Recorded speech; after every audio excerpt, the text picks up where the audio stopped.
All right. So hello everyone. Ayan, good evening po or good day for our friends who's not in the same time zone. So while we're waiting for for other participants, um can you please guys respond in the comment section if you can hear me well?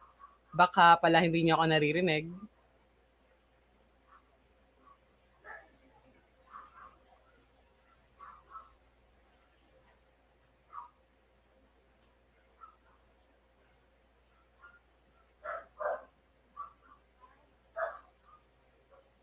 Hello?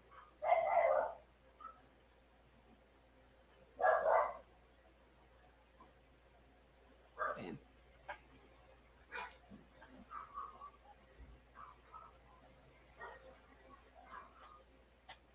Ayan, hi guys. Good day po sa ating lahat. So, while we're waiting for other participants to join in, can you guys respond in the comment section if you can hear me well? Naririnig niyo ba ako dyan, guys, on your end?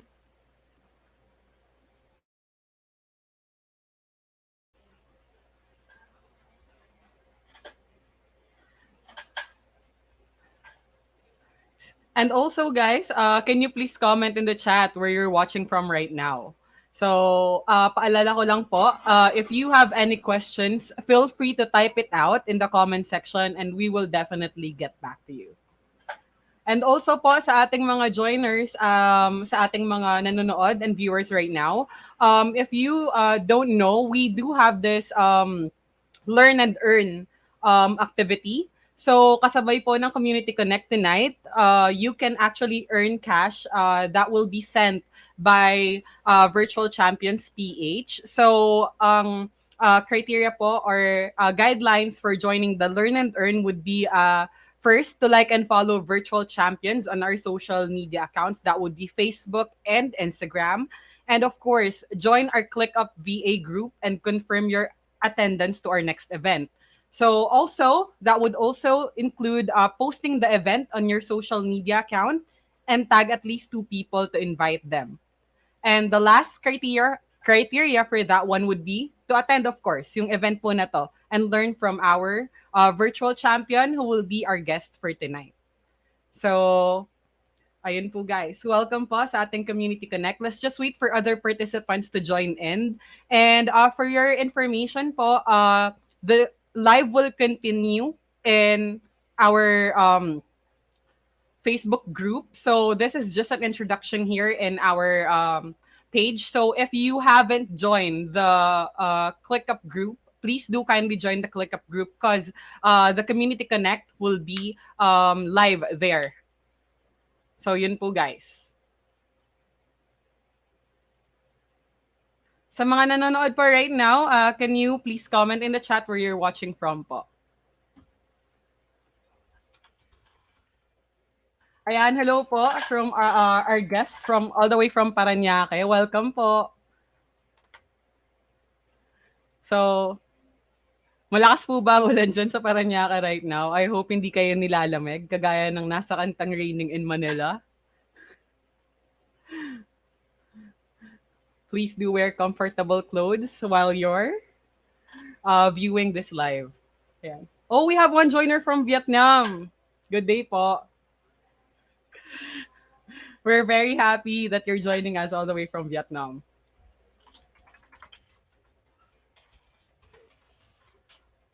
And so two of our participants already commented kung saan sila nanood. We have 9 people participating in our live right now. So, taga saan po yung 7 pa na natitira?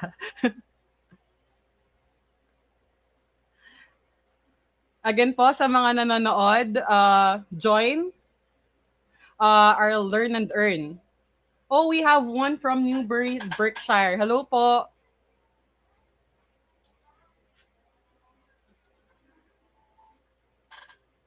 Ayun, we have one from Pateros. Welcome po guys sa ating second Community Connect here in Virtual Champions PH.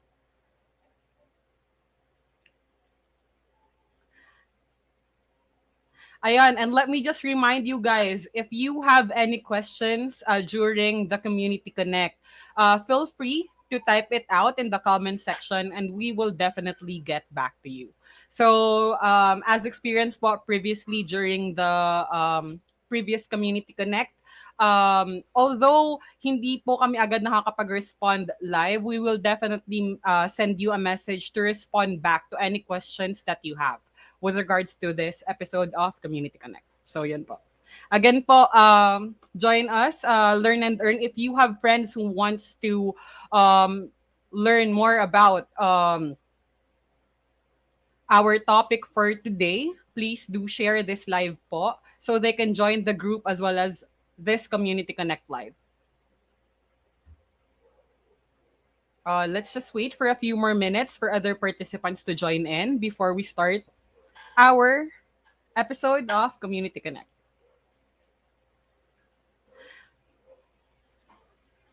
Hello po, Ate Alice.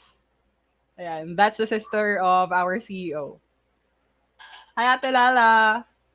Yan po, all the way from Bataan.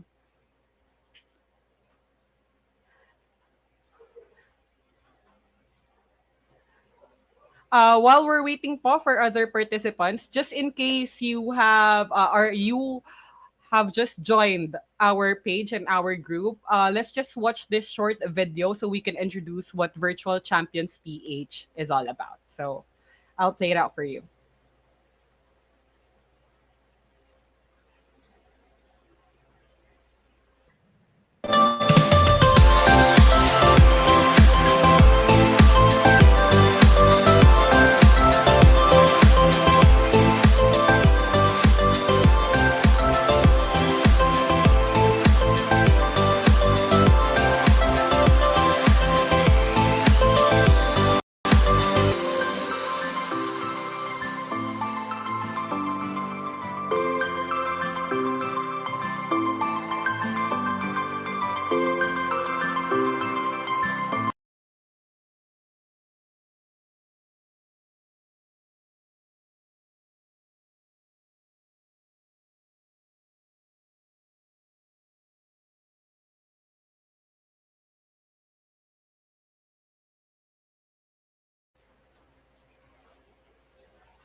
So again, guys, I'm just promoting our learn and earn.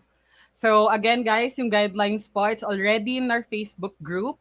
And let me just remind you that consists of first, you should like and follow our virtual champion social media account. That's on Facebook and on Instagram. And also, you need to join our Click Up Virtual Assistant group and confirm your attendance to our next event. Again, you should also post the event on your socials and tag at least two people so you could invite them.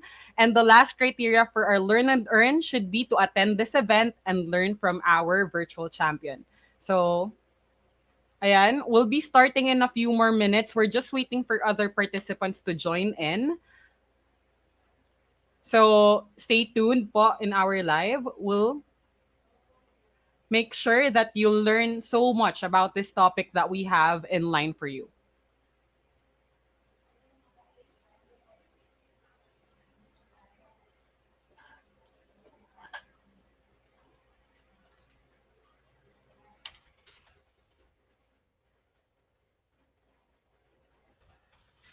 Ayun guys. So sa mga nanonood po ngayon, na-share nyo na ba tong live na to to your friends? So currently, kung 11 kayong nanonood right now on our live, 11 people has the chance to join our Learn and Earn activity, right? So yun po. For your friends, this would be helpful, especially for people who's just been starting out as a VA or kung wala kayong experience, this is very much helpful for you to get into the zone and start your VA experience po. So if you have friends who's looking forward with getting a VA experience or they want to try a new job, this topic would be very much good for them. So invite po pa tayo ng iba pang friends so we can have more participants and so much people would more people would learn for with regards to the episode of this Community Connect po. And again po, let me just remind you, if you have any questions, feel free to type it out in the comment section during the live, and we will get back to you.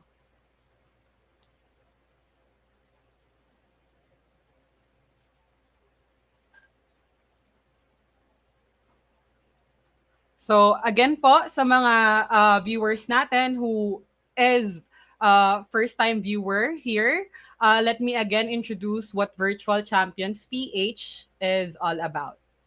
Hi po sa nanonood sa atin from the faraway lands of Laguna. Ayun.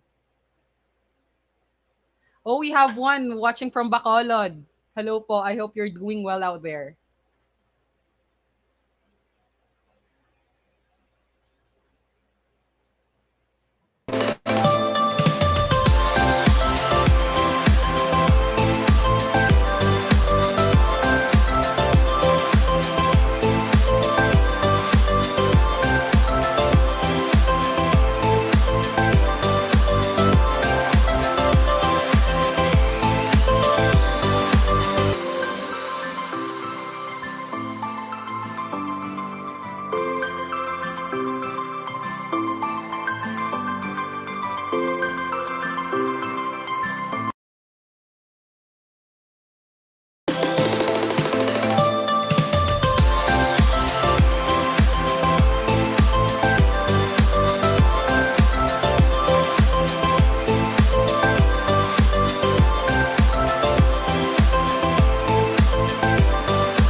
Ayan, so hi guys.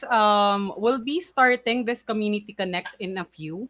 Again, let me just remind you that if you are watching from our virtual champions PH page, please do kindly join the ClickUp Virtual Assistance group because we will be disconnecting this live on the public page. So please do kindly join the group to continue the training because yun yung gagamitin naming platform to continue this Community Connect episode. So again, inuulit ko po, we will be disconnecting sa public page which is Virtual Champions PH public page. We will be continuing the live in our ClickUp Virtual Assistance group. So if you want to go ahead and join the live, please do kindly join the ClickUp Virtual Assistance group right now po. Ayun.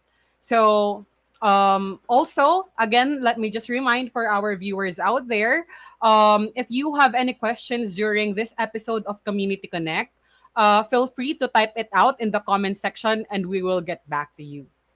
Yun po. Alright po. So, ayan po. So, to formally start this Community Connect po, again, welcome to Virtual Champions Community Connect. And again, I'm your host, Sweet from the VCPH Creatives and Marketing team.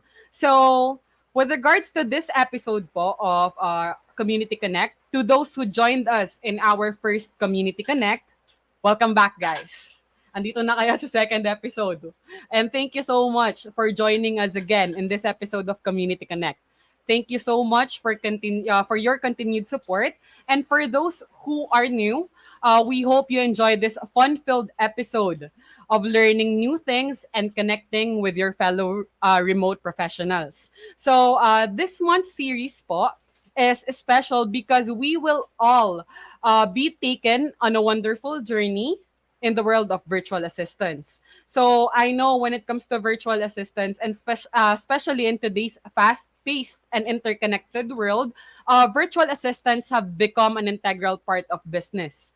And individuals who are seeking efficient and flexible support. So, di ba, most of us have remote work na instead of doing it an on-site work. So, this series, of course, of Community Connect is designed to equip you with the skills, knowledge, and tools necessary to excel as a virtual assistant and thrive in the digital era.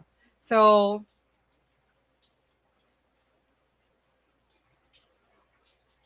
ayan, for our very first session, we will have a better understanding of what it means to be an executive assistant. So, Community Connect topic for this week is the power of a seasoned executive assistant and tools that make a difference. So there is no better way to do that than other than from a competent and reliable VA champion. So our speaker actually tonight uh, is um, a part of VCPH, Virtual Champions PH. So she is one of our virtual champions. She has been an executive assistant for 4 years. She has supported 5 businesses already and 5 executives. She also has worked in different industries such as residential and commercial real estate, recruitment agency, branding strategy, and coaching consultation. So also she has been so outside of VCPH, she is a loving mother to 2 beautiful children. So without further ado, let's all welcome our executive assistants extraordinaire, Lady Ann Vito. So yan po, guys.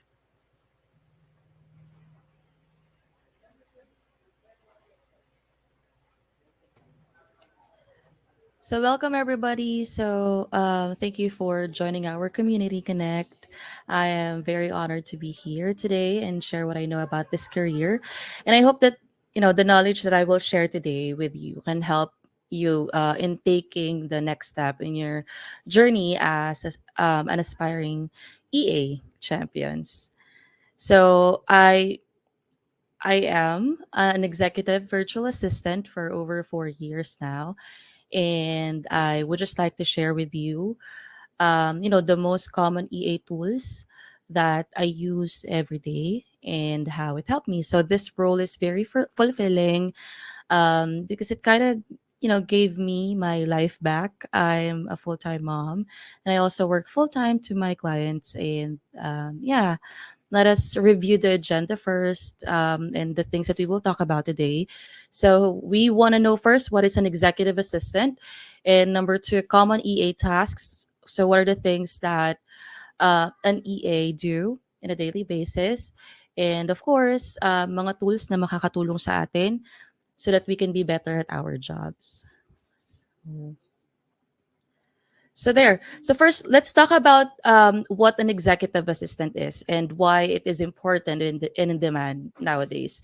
So to understand this, you must know what the role is all about. So as an EA, we provide admin support to high level executive or senior management within an organization. So those are the CEOs, any C suite levels.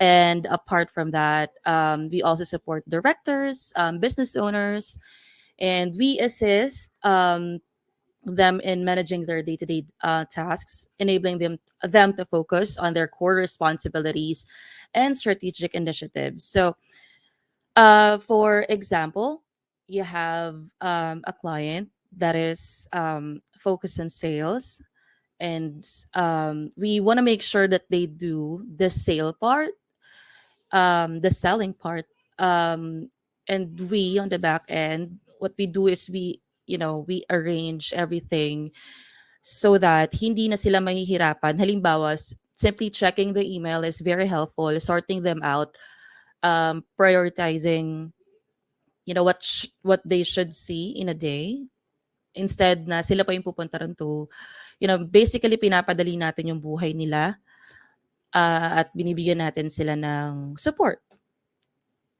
Let's proceed. There. So why hire an executive assistant? So to put it simply, I like to think of my role as time maker. So I take on the important tasks that my executive needs to to accomplish as part of their day-to-day operations, so they can make more time to pursue bigger and better business development and strategic responsibilities.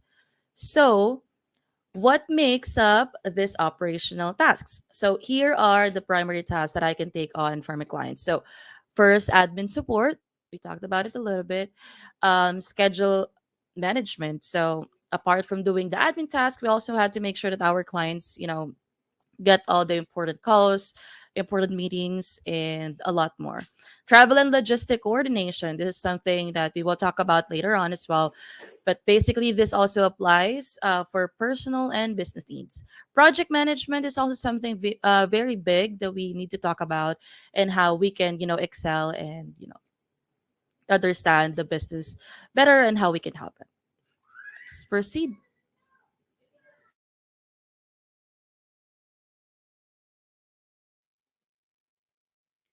First, let's talk about schedule and communication management. So as you can see, there are the tasks.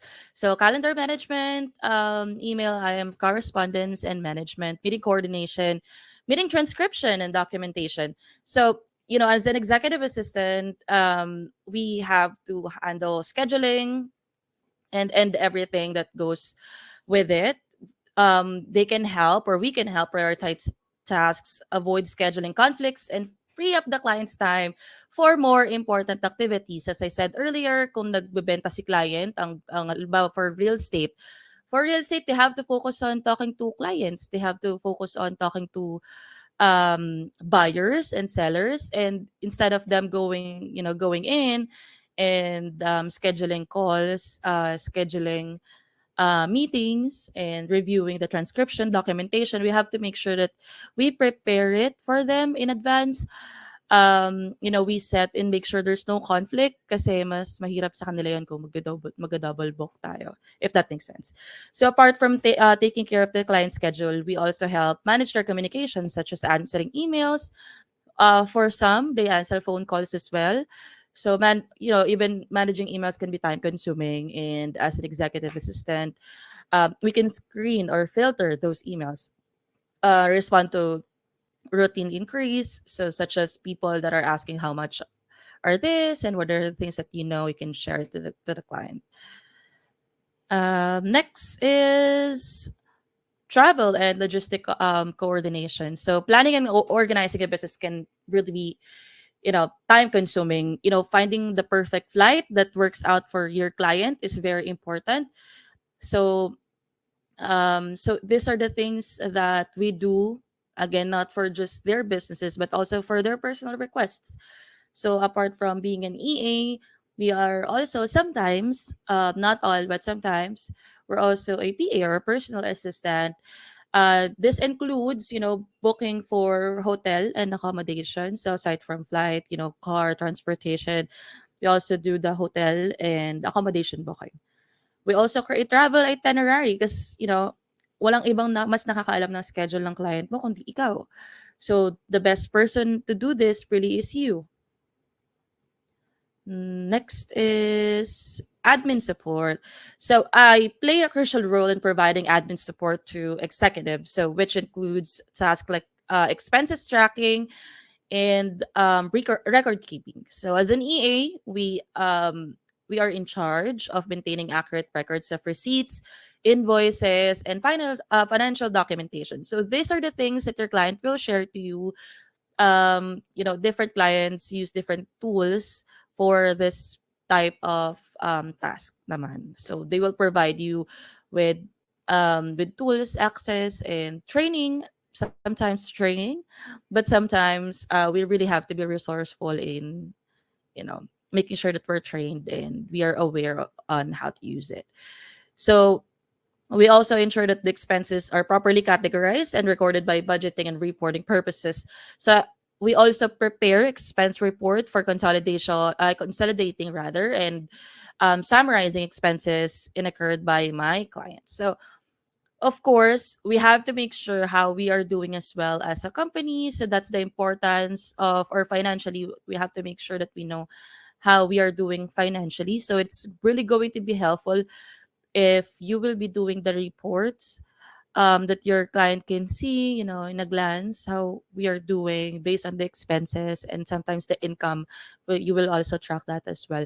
So of course, we also help in managing their passwords. So we are, basically record keepers.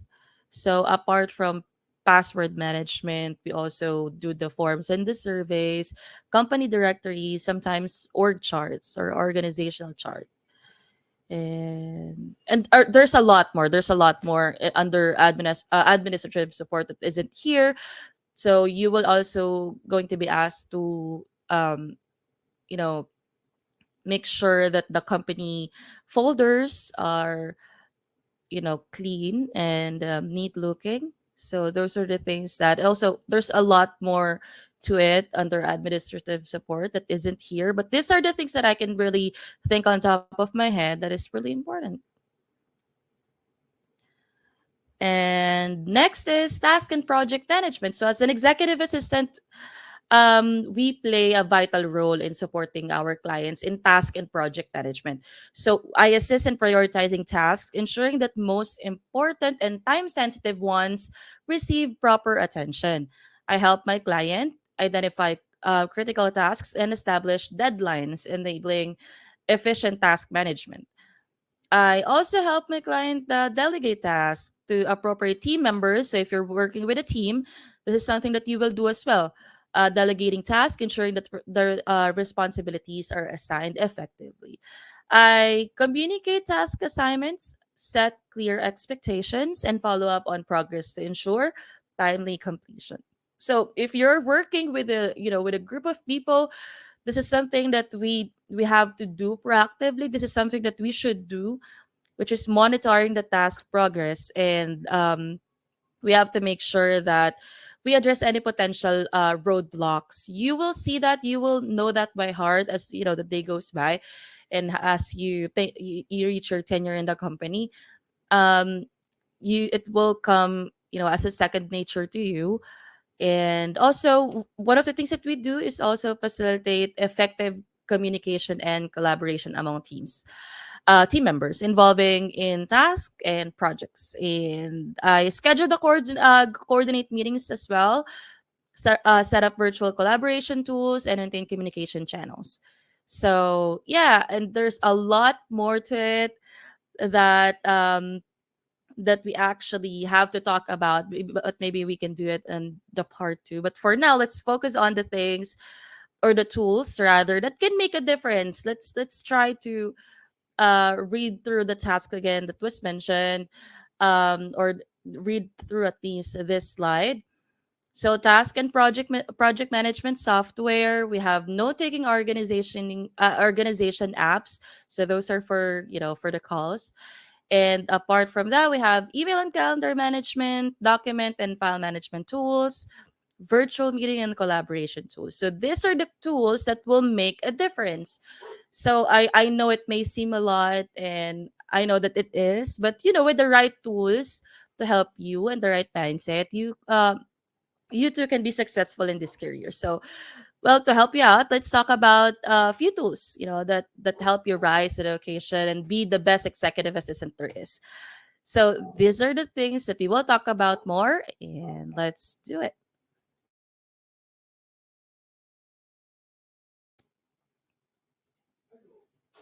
Okay. Let us start with task and project management software. So earlier I mentioned about the task, setting up tasks, setting up deadlines, and this is where we usually do it. There's a lot more that you will encounter, but to utilize robust task and project management software like ClickUp, we have ClickUp, we have Asana, Trello, and Monday.com to stay organized, track deadlines, collaborate with team members, and manage multiple projects effectively.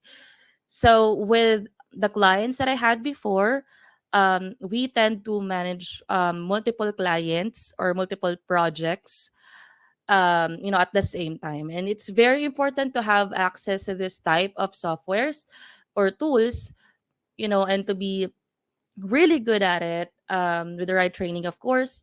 And yeah, so that we can make sure that walang malalaglag na task kasi lahat ng steps, of being an EA is very crucial.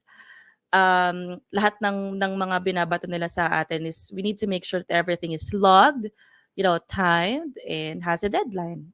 Yan. Next is, ito. Ito isa sa mga paborito ko. For sure, you guys, naka-attend na kayo ng meeting, and most of the time, hindi natin maalala kung ano ba napag-usapan, ano ba yung mga action items. Hindi natin maintindihan kung ano ba dapat yung gagawin natin kasi hindi natin narinig yung pangalan. Sa pangalan ako madalas sumasablay. So this is very important. So we have note-taking and organization apps. So these tools are for capturing and organizing notes, meeting minutes, and important information. So these are the apps offer features like cloud syncing, tagging, and search capabilities, allowing you to access information quickly and keep your notes organized. So apart from those, what's good about this is that sila, AI generated sila. So some of these tools can do it real time for you. So habang nagmi-meeting, nagge-generate na siya real time. And apart from that, Otter AI, I've used Otter AI, Fireflies, and even ClickUp Docs. There's a function with some of them that you can ask questions, parang chat GPT. So you can search what are the action items for this call. Of course, it's not 100% accurate, but it's going to be really, really helpful, especially if nagsa-start kayo. Ayun lang. Next tayo. So email overload can be significant, time draining. So ako na witness ko to firsthand. So use email management tools like Microsoft Outlook rules and filters to automate email organization. Prioritize messages and reduce inbox clutter. This can help you stay focused on important emails and manage your inbox more efficiently. Apart from that, also consider using advanced calendar and scheduling tools such as Microsoft Outlook, Google Calendar, or Calendly. These tools offer features like automated meeting scheduling, appointment reminder, and calendar sharing to optimize your time management and scheduling process. So, well, we are all familiar how email looks like. So we have that in our phone, in our computer. So that's the Gmail and the Outlook. Now, I would like to highlight a little bit more on Calendly. There's a lot more tools that is similar or is based in Calendly.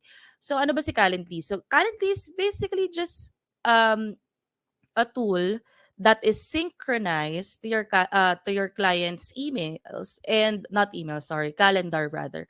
So it's a tool that is synchronized to your client's calendar, and what it does is basically pinapakita na doon ni Calendly yung availability ni client mo based sa mga current scheduled meetings and appointments nila. So if I have someone no na gusto mag-book for a call, I will simply send them a Calendly link. They can click on that. They will see a calendar of their own and they can schedule based on your client's availability.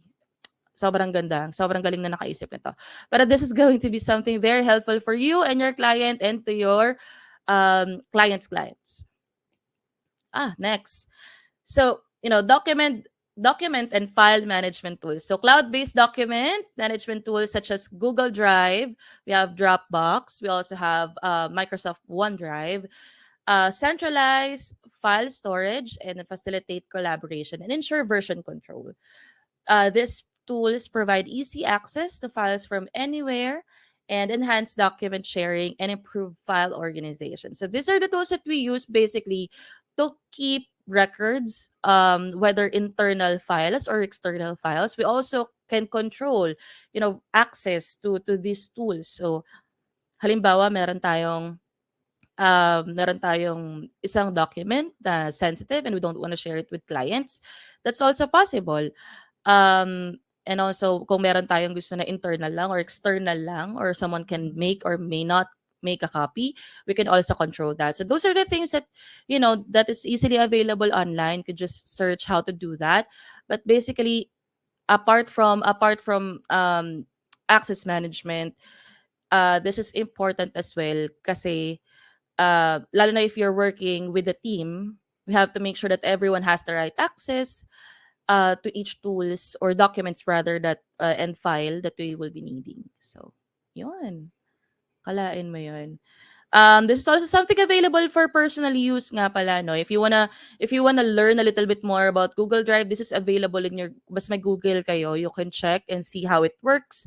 I suggest, be really resourceful in finding answers to your question. And, meron namang Google Drive na available for personal use. So you may wanna check on that so that you can understand it a little bit more. Next is virtual meeting and collaboration tools. So as you know, sigurado naman ako alam niyo na na tayo ay virtual. So virtual meetings and collaboration tools are very very important. So with remote work becoming more prevalent, virtual meetings and collaboration tools have become essential. So tools like we have Zoom, we have Microsoft Teams or Slack facilitate seamless communication, conferencing, file sharing, and collaboration with team members, regardless of their location. So basically, in a team, lalo na kapag medyo malaki-laki yung team nyo, we have um, with the current client that I have, we have people in the Philippines. We have employees that are in the US and different parts of the United States. This is very important in a way because this is really where we talk about our agendas. This is where we talk about client deliveries and a lot more. I know that it may be very simple, no? Bakit kailangan ko pang aralin yung Zoom? Marunong naman ako mag-Zoom. Yes, that is true. We know it as a user. Kumbaga, alam natin siya sa receiving end. We know how to join, Zoom meeting. But it's also important, or I also want to highlight, you know, the difference between ikaw yung nagjo-join and ikaw yung magka-create ng meeting. Um, yeah. So there. So that's also one thing that we need to to know as we move forward with your EA career on how to create meetings basically. Oh, ito yung isa sa mga ano natin is ito pa yung mga ibang mga bagay na makakatulong sa atin apart from those that were mentioned. So these are the tools that will help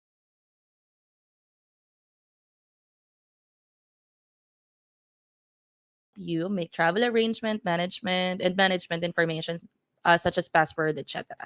So we have time and date. No, my gosh, this is something that is very difficult to comprehend for Filipinos. Nasa United States, isang malaking bansa sila, pero iba-iba yung time zone nila. So, para ma-avoid natin yung mga bagay um, na hindi tayo familiar or sa at least sa time zone, when it comes to time zone, we use tools such as like time and date and a lot more online that can help us convert time. So we have PST, we have Central Time, and madami pang time zone sa US, and of course our own time zone. We also have to understand that yung oras ng pasok natin is depending on their time zone. So we have to make sure that we know how to convert. So Dashlane, LastPass, and 1Password are essentially the same. These are password management tools. Ito yung mga example natin kanina. And of course, Google. Apart from that, I would also like to highlight no other tools that can really help you apart from Google is YouTube and TikTok. You have to be careful with TikTok because not everything and even anywhere naman kahit anong platform. But sa akin kasi um my attention span is hindi siya ganun katagal. So I use TikTok for quick searches na merong videos because it's really helpful for me kasi magbasa ako sa Google. I would rather see it but sobrang haba sa YouTube so nag-TikTok ako. So those are the other helpful tools that you may want to know as well and use, as a resource. And yeah, I think that's it. Yeah, that's it. So I hope that you enjoy and learned a lot from this overview. We will take a pause for now to let you reflect on what you learned and to take time to absorb the information I presented. And for the second part of the training, we'll show you some of the everyday tasks I take on and how I use some of the tools that I showed you. And I'm very excited to see you all again. And hopefully, you see the time that we shared today as fun, meaningful, and learning experience filled with experience learning filled experience. Yeah, so next time na magkita-kita tayo papakita ko naman exactly how I do it, how I use it, and yeah, thank you and see you soon.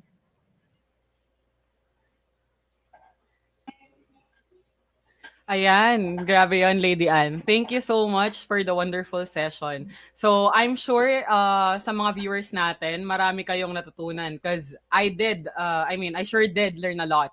'Di ba? Kagaya ng sinabi ni Lady Anne kanina, ako din, I work as a VA. And nung time ko na about sa Zoom, I didn't even know na may audio transcription sila na that automatically works kung ikaw yung magpapa-join, 'di ba? And kagaya ng niche ko, for example, it's podcast. So it's important na may transcription na magamit mo yung transcription property. So a lot of these tools actually, marami kayong matututunan pa for our second session. And for me, I think with this episode of Community Connect already, I think executive assistants like our very own Lady Anne are gatekeepers and problem solvers, di ba, for their clients. Ang dami nyo palang hinahandle. So, for our viewers out there, I know marami kayong tanong sa aming virtual champion. So, let's now open the floor for those questions. Lady Anne will be answering any of the questions that you are interested to know about the certain topic po. Ayan. So, just comment it up kung may mga tanong kayo kay Lady Anne.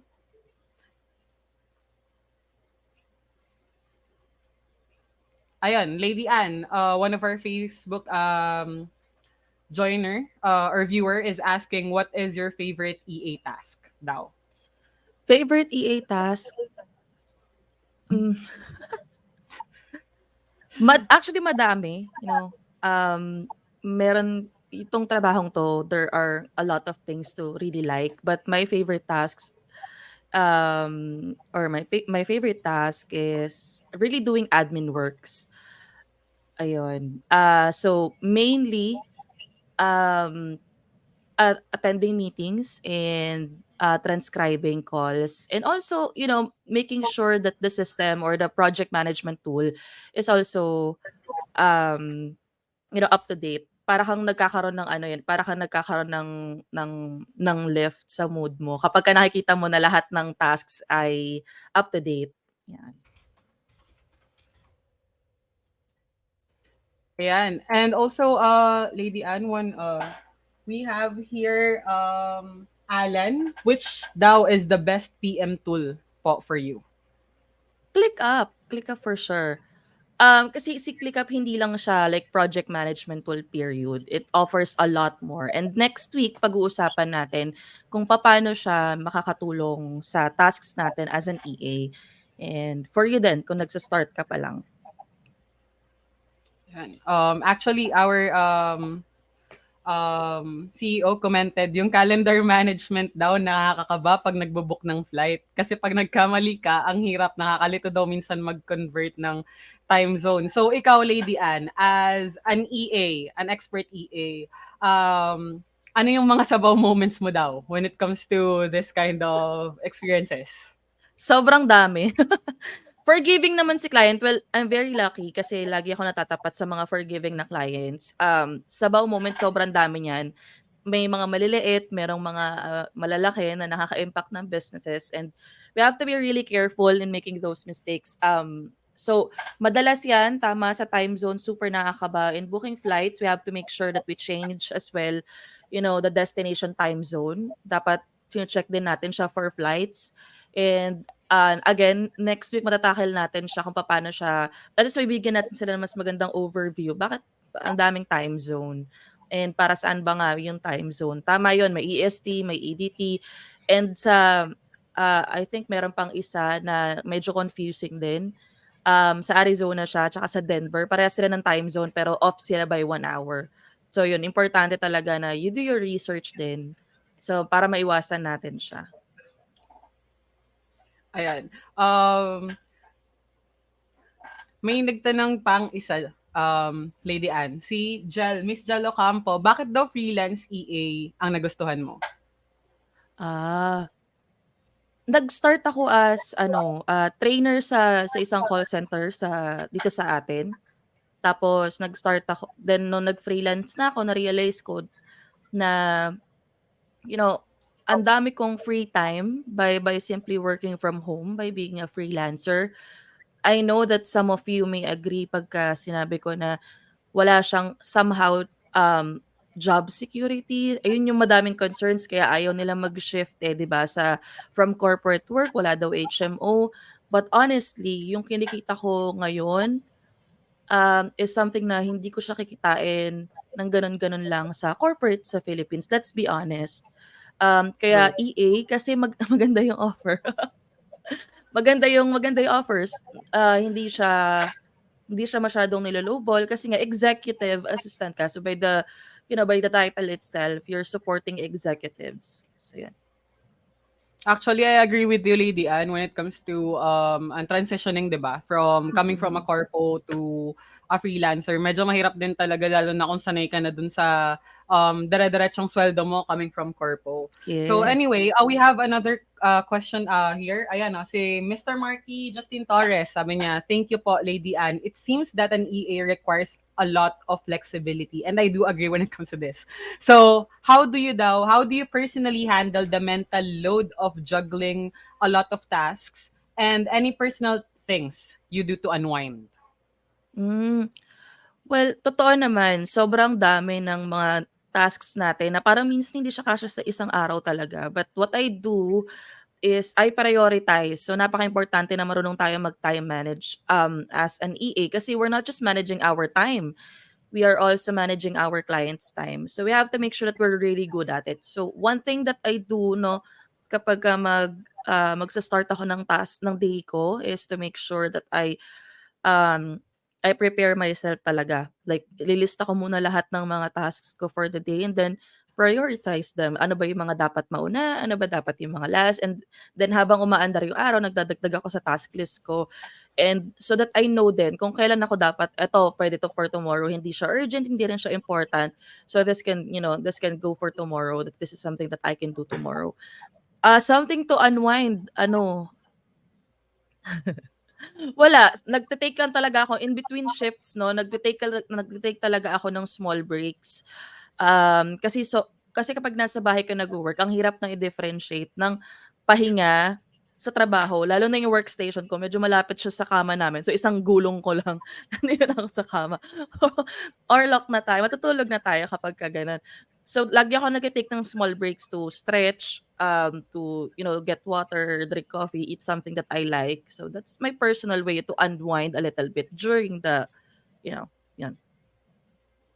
So, I do agree with that kasi parang 'di ba, tayong mga work from home or someone who is in a remote job, parang technically since office na natin yung bahay, it doesn't make any difference kapag nag-work tayo sa loob ng kwarto or kapag lumipat tayo ng pwesto within our like homes, 'di ba? So, when it comes to like for example, kagaya ng tanong neto ni Miss Jel Ocampo, aside dun sa kailan daw ulit tayo magka-camp, ayan.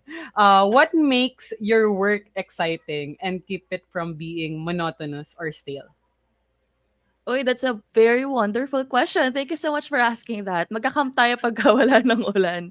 Pero honestly, ang nag-struggle ako nito ng first year ko siguro. Feeling ko na, ba't ganito? Parang mas mabigat yung workload ko. Bakit parang mas nakakapagod? Din nasa bahay lang naman ako technically.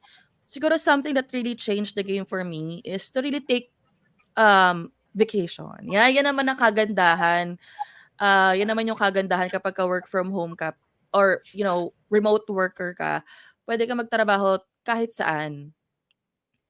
So minsan nag-aaya ako sa family ko na if ever pwede ba kami magbakasyon.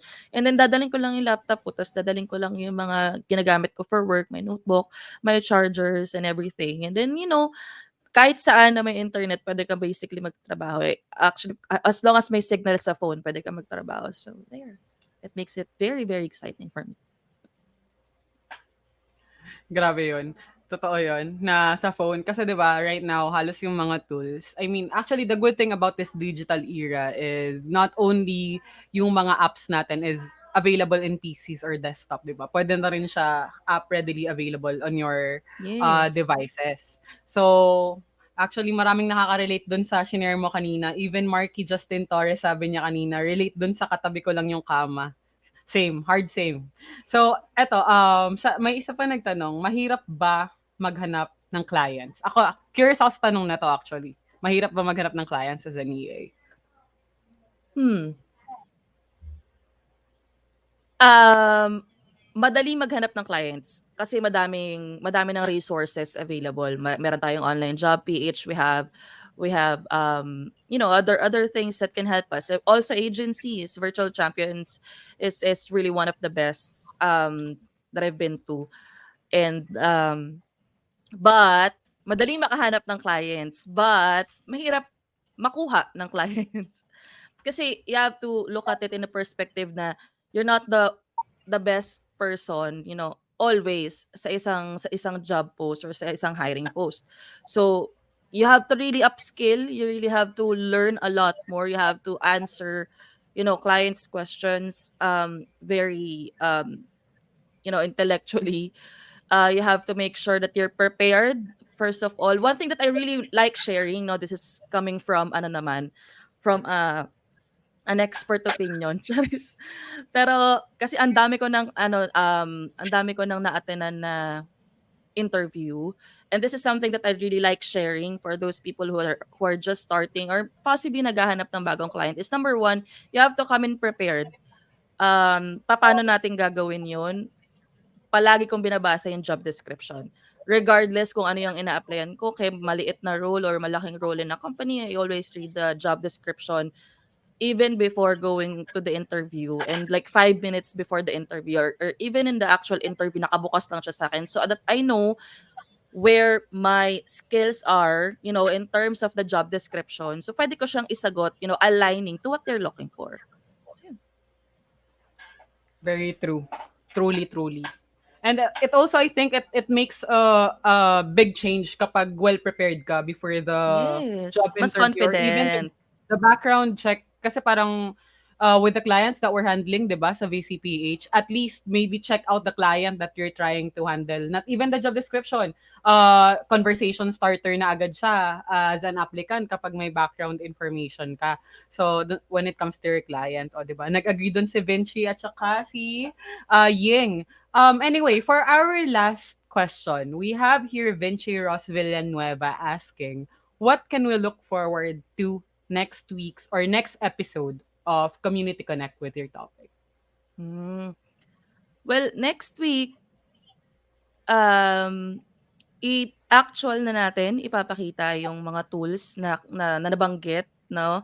And there are also, like, may mga bonus tools pa tayo that I would also like to introduce a little bit, or just to at least give you an idea of how it looks like and how I use it personally, ano. Um, Kaya importante na bumalik kayo next week. Oo, pilitan 'to. Importante na nandito pa rin kayo next week kasi yung mga napag-usapan natin today is, mapapakita ko siya sa'yo real time kung paano ko siya ginagamit, and I can give a little bit of overview on how it can make your life easier and better, with these power tools. So there. So, ayun. Maraming salamat, Lady Anne. And thank you so much for taking the time to share with us yung wisdom mo when it comes to being an executive assistant. So, kagaya ni Christian, gracias. Dami ko pong natutunan. Thank you po. Ako din, Lady Anne. Marami akong natutunan. Actually, when it comes to the tools that you shared, I didn't know some of them kahit na medyo matagal na tayong VA, di ba? And of course, kagaya ng sinabi ni Vinci in the comment section, we are expecting you guys na mag-invite pa kayo ng madami. There is parang marami kayong matutunan when it comes to community connect that you can use for yourself when it comes to being a VA, and also that you can apply to your clients kasi 'di ba kagaya na time and date ba yung kanina? I didn't know we have that app even na you Kay can check. Google? Aside, oo, 'di ba? Kasi ako Kasi wala usually ko lang chine-check ko talaga na lang eh. diretso sa Google. Oo, 'di ba? 'Yun lang eh. So, it's a good thing that there are really different apps that can help you out. So, 'yun, thank you so much, Lady Anne, and we really are looking forward to the next episode of Community Connect with you. Thank you. Thank Ayan. you so much, guys, for having me din. Thank you, Lady Anne. Ayan, guys. So, before we end this community connect, I would just like to remind you guys to share once again that we are running a promotion for this community connect, and it's known as Learn and Earn. Marami nang nanalo ng GCash giveaway namin from the previous community connect. Again, ito yung guidelines. So, first, you just need to like and follow our virtual champions on our social media platforms. That's Facebook, Instagram, LinkedIn. And also, you need to join our Click Up Virtual Assistance group and confirm your attendance to our next week's Community Connect. Likewise, you also need to post the event on your socials and tag at least 2 people so you can invite them. Syempre, we should share this knowledge. Huwag nyo masyadong i-gatekeep. Hayaan nyo naman matuto din yung iba, di ba? And also, attend the event and learn from our virtual champion like Lady At. So yun, guys. Learn and earn with us here in Virtual Champion PH. So, eto po ang aming social media accounts that you can follow. So LinkedIn, Facebook, Instagram. We also have our YouTube account, and also you can check our website. Currently, our careers page is active where you could apply, where you could also join the Click of Virtual Assistance group. And also check on available offers that we have here. You can also subscribe to our newsletter where we send out offers, job options that you can apply to. So yun po guys. So again, thank you so much for attending this episode of Community Connect, and thank you so much for spending your Friday night with us kahit maulan. Again, see you next week to continue learning with Anne and the crew, and also again guys, invite more people to join with us. Take care and have a wonderful night. Thank you so much for joining us.